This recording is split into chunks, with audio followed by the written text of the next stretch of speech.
भारत और कनाडा को 2023 में निज्जर हत्याकांड के बाद बिगड़े रिश्तों को फिर से सुधारने के लिए मुश्किल रास्तों से गुजरना पड़ा है। लेकिन इस हफ्ते कनाडा के प्रधानमंत्री मार्क कार्नी की भारत यात्रा और प्रधानमंत्री नरेंद्र मोदी के साथ उनकी वार्ता के जरिए इस दिशा में एक बड़ा कदम आगे बढ़ाया गया।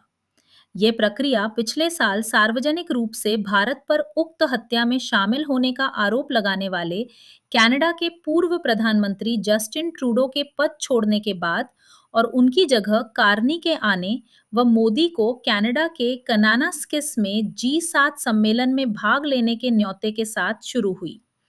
तब से दोनों मुल्कों ने यह दिखाया है कि वे सुरक्षा से जुड़े मुद्दों पर गहरे मतभेदों को सुलझा सकते हैं। पिछले महीने राष्ट्रीय सुरक्षा सलाहकार अजीत डोवाल की ओटावा यात्रा ने खालिस्तान के मुद्दे और विदेशी हस्तक्षेप के मसले पर एक दूसरे के रुख को बेहतर ढंग से समझना संभव बनाया। पहले इस यात्रा की कल्पना भी नहीं की जा सकती थी। दोनों देशों में हाई कमिश्नर नियुक्त किए गए और दोनों पक्षों ने व्यापक आर्थिक साझेदारी समझौते CEPA तथा अन्य क्षेत्रों में सहयोग पर चर्चा फिर से शुरू की। कार्नी की यात्रा और मोदी के साथ पटरी भू राजनीतिक कारकों की वजह से भी संभव हुई है।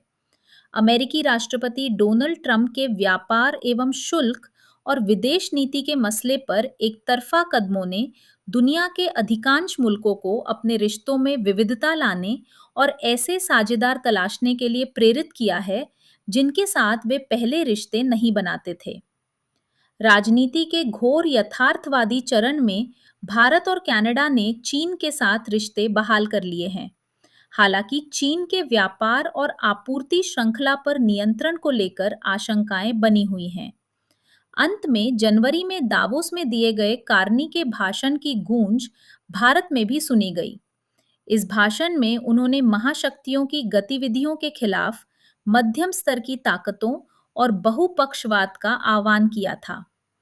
गौरतलब है कि ऐन ईरान पर अमेरिका और इजरायल के हमले के वक्त भारत पहुंचे कार्नी ने ऑस्ट्रेलिया और जापान जाने से पहले भारत में अपनी बैठकें जारी रखीं।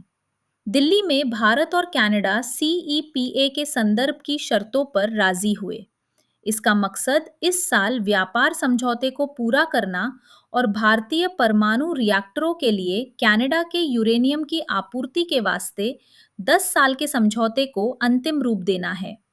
दोनों मुल्कों ने अक्षय ऊर्जा, तकनीक और नवीन खोज के क्षेत्र में साझेदारी बनाने के साथ साथ रक्षा संवाद स्थापित करने का भी फैसला लिया।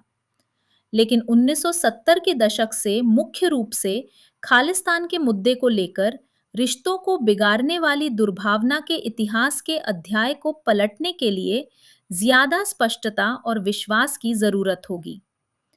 दिल्ली की बैठक से ठीक पहले कनाडा की मीडिया में छपी निज्जर मामले और विदेशी हस्तक्षेप के अन्य मामलों में भारत के हाथ के बारे में स्पष्ट रूप से कनाडा की खुफिया एजेंसियों के सुरागों से प्रेरित रिपोर्टों से इन मसलों पर कनाडा की सरकार के भीतर चल रही आंतरिक कलह के संकेत मिले।